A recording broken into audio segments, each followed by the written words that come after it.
آصف صاحب کو عابد سلطان صاحب گلدستہ پیش کریں.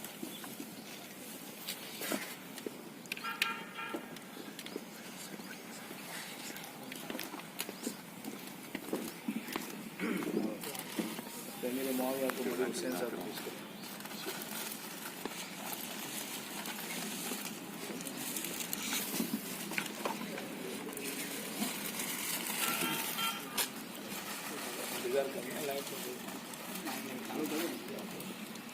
رسول الكريم أما بعد قال الله تبارك وتعالى في الكلام المجيد والفرقان الحميد أعوذ بالله من الشيطان الرجيم بسم الله الرحمن الرحيم لئن شكرتم لأزيدنكم وقال تعالى قليلا ما تشكرون صدق الله العظيم. محترم برادران اسلام، عزیز و بزرگوں اور دوستوں، آج ہمارے لیے گجرات والوں کے لیے، مدرا والوں کے لیے خصوصاً انتہائی خوشی اور مسرت کا مقام ہے کہ ہمارے درمیان دو اہم مہمان تشریف فرما ہیں. سرزمین پونا سے مولانا عبدالرشید مفتاحی صاحب اور یو پی آگرہ فیروز آباد سے ہمارے مفتی امیر معاویہ قاسمی ایم قاسمی صاحب تشریف فرما ہیں. ہم سب سے پہلے تو ان دونوں مہمانوں کی خدمت میں کلمات تشکر پیش کرتے ہیں، شکریہ ان کو کہتے ہیں، جزاکم اللہ پیش کرتے ہیں کہ انہوں نے اس عاجز کی دعوت کو لبیک کہا اور گودرا کی سرزمین پر بھی تشریف لائے. چونکہ اس عاجز کو اور اشرفیہ والوں کو اور گودرا والوں کو آپس میں ایک گہری مناسبت اور محبت ہے، تو ایسے موقع پر ہمیں سب سے پہلے گودرا ہی یاد آتا ہے. بڑی اپنائیت اور ایسا محسوس ہوتا ہے کہ یہ گویا ہمارا اپنا وطن ہے. اہل گودرا علماء نواز بھی ہے اور علماء کی خدمت میں پیش رہتے ہیں. تو اس لیے ہم نے سوچا کہ ہمارے مہمانوں کو ایسی جگہ لے جایا جائے جہاں علماء کی قدر بھی ہوتی ہے. الحمدللہ پہلے ہی سے علماء سے محبت اور علماء کی قدردانی یہاں کا شیوا رہا ہے. آج کی دنیا چونکہ سوشل میڈیا کی دنیا ہے، موبائل ہر انسان کی ایک ضرورت بن کر رہ گئی اور ضرورت سے زیادہ اور دیگر چیزوں میں بھی استعمال ہوتی ہے. تو اگر آج کے دور میں یہ کہا جائے کہ موبائل کا استعمال مت کرو تو کوئی چھوڑے گا نہیں. جو مولانا منع کرے گا وہ خود بھی نہیں چھوڑے گا. تو اب اس کا ٹریک چینج کرنے کی ضرورت ہے کہ بھائی جیسے مرحوم جناب جنید جمشید صاحب تو وہ سنگر کی دنیا چھوڑ کر مولانا طارق جمیل صاحب اور ہمارے اکابر کی فہمائش پر ایک ٹریک کو چھوڑ کر آئے. تو مولانا طارق جمیل صاحب نے ان سے یہ نہیں فرمایا کہ آپ گانا چھوڑ دو، بلکہ ان کو یہ کہا گیا کہ گانا چھوڑ کر نعت گانا شروع کر دو. اس کو کہتے ہیں ٹریک چینج کرنا. اور ہماری درسی اصطلاح میں اس کو یوں کہتے ہیں کہ شریعت میں ازالہ نہیں ہے، امالہ ہے، کہ جو فطرت ہے وہ تو چھوٹ نہیں سکتی. ایک آدمی کی طبیعت میں گانے کا ایک آرٹ ہے، ایک ہنر ہے، وہ تو نہیں چھوٹے گا، لیکن اس کو ناجائز سے جائز کی شکل دینا ہے. اس کو کہتے ہیں ٹریک چینج کرنا ہے. تو اسی طرح سوشل میڈیا کا استعمال مثبت بھی ہو سکتا ہے، منفی بھی ہو سکتا ہے، صحیح بھی ہو سکتا ہے، غلط بھی ہو سکتا ہے. وہ اس کے استعمال کرنے والے پر مدار ہے. یہ سوچنا کہ سوشل میڈیا ایک گندگی کا نام ہے، یہ بہت چھوٹی سوچ ہے. ایسا نہیں ہے سوشل میڈیا ہو یا یوٹیوب ہو، بلکہ بعض نام ایسے آتے ہیں کہ اس نام کو سن کے ہم ہنسنے لگ جاتے ہیں. ٹک ٹاک کیا ہوتا ہے، جوش ہے، فلاں ہے، ایسے سب نام سے ہنسنے لگ جاتے ہیں. تو کوئی پلیٹ فارم گندا نہیں ہوتا، اس کو استعمال کرنے والا اچھا ہے تو وہ اچھا، استعمال کرنے والا غلط ہے تو غلط. اب جیسے یہ ایک اسٹیج سجا ہوا ہے، یہ بھی ایک اسٹیج ہے. اب یہ اچھا ہے کہ برا ہے؟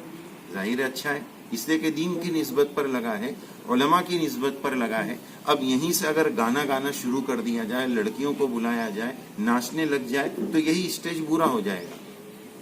تو چند اسٹیجوں پر گانے کو دیکھ کر یا ننگی پن کو دیکھ کر یہ نہیں کہا جا سکتا ہے کہ اسٹیج گندے ہوتے ہیں. اسٹیج گندے نہیں ہیں، اسٹیج کے استعمال کرنے والے اچھے یا گندے. تو اسی طرح یہی حال ہے سوشل میڈیا کا. ماشاءاللہ یہ ہمارے ساتھ دونوں سوشل میڈیا کے بہت بڑے ستارے اور بہت زیادہ میدان میں کام کرنے والے لوگ ہیں. مولانا عبدالرشید مفتاحی صاحب سے تو آپ تمام ہی حضرات بخوبی واقف ہوں گے، اور شاید ہی ہمارے ہندوستان میں بہت کم تعداد ایسی ہوگی جو آج کے دور میں ان کو نہیں پہچانتے. ہم جہاں سے بھی گزرتے ہیں تو ہم دو کو دوسروں کو تو بعد میں دیکھتے ہیں، پہلے لوگ ان کو ایسا 2-3 منٹ گھور کر دیکھنا شروع کر دیتے، نام چاہے جو بھی بولتے ہیں. ابھی ہم ایک ہوٹل پر کھانے کے لیے رکے تو جو کاؤنٹر پر بیٹھے تھے بل دینے جب پہنچے تو مجھے پوچھنے لگے یہ قادری صاحب ہیں. تو یعنی وہ ان کو دیکھتے برسوں سے، نام جو بھی لے لیتے، ان بولے یہ قادری صاحب ہیں.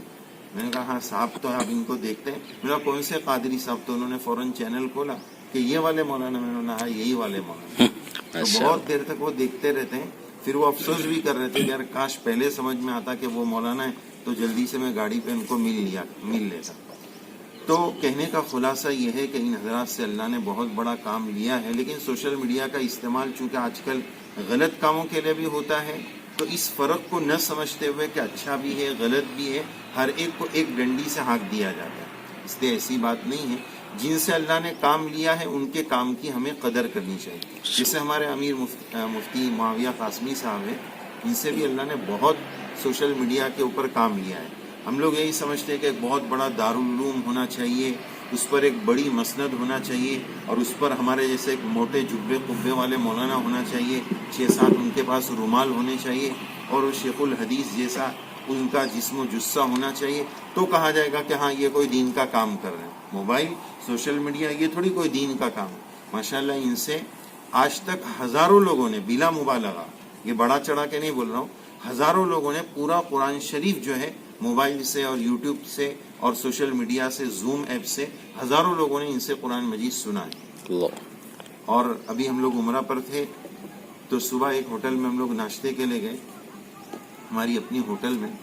تو ایک 50 سے 60 سال بوڑھی خاتون آئی.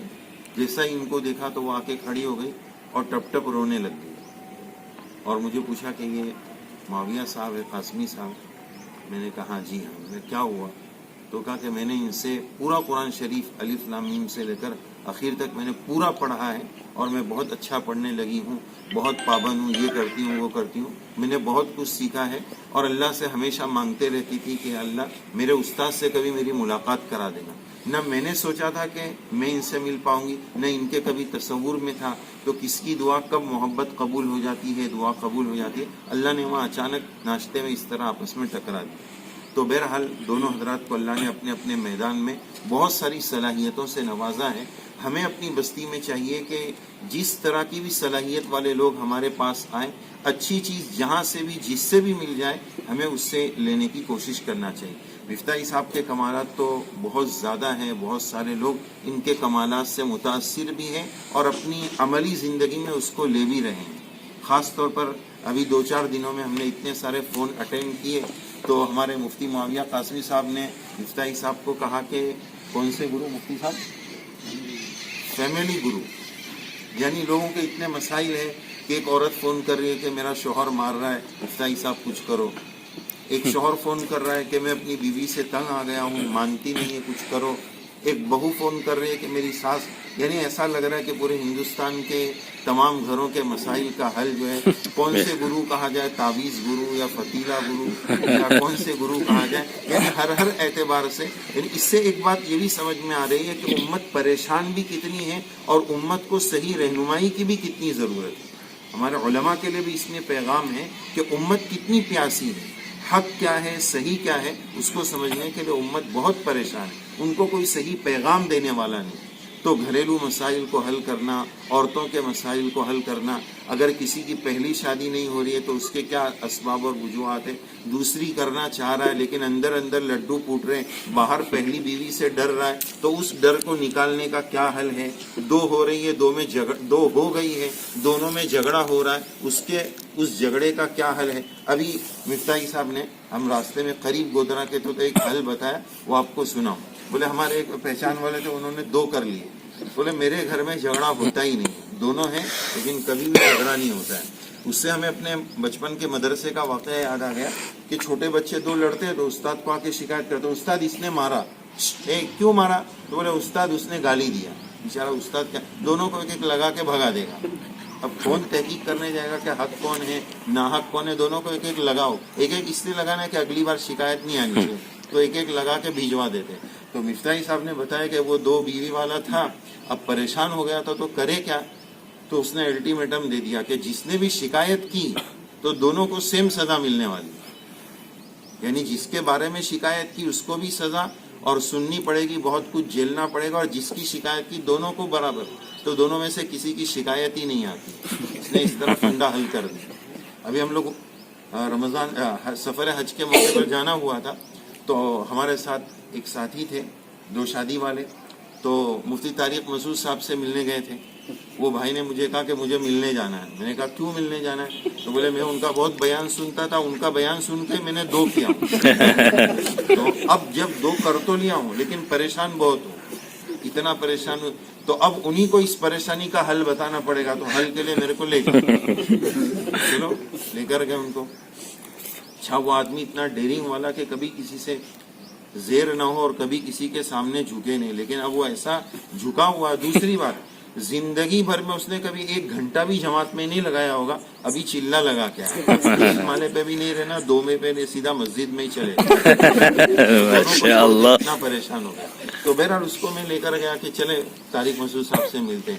جا کے میں نے کہا کہ حضرت یہ مفتی صاحب یہ بھائی آئے ہیں اور ان کا یہ پرابلم ہے اور یہ کہہ رہے ہیں کہ آپ کا بیان سن کے دوسری کیا ہے، تو اب یہ جھگڑا ہو رہا ہے، اس کا حل کیا؟ تو فوراً کا اس کا حل بہت آسان ہے، تیسری کر لو. تیسری کر لو، یہی اس کا حل ہے. تو یہ بات تو ہم نے سن لی. وہاں ایک مولانا صاحب بھی بیٹھے تھے، اچھے ذی استعداد عالم تھے، کہ انہوں نے ایک بات یہ کہی کہ طارق مسعود صاحب نے تو یہ بات مذاق میں بول دی. وہ مولانا کہنے لگے یہ بات میں نے حضرت تھانوی رحمۃ اللہ علیہ کے ملفوظات میں پڑھی ہے کہ اس کا یہی حل ہے. تو بہرحال ایسی بات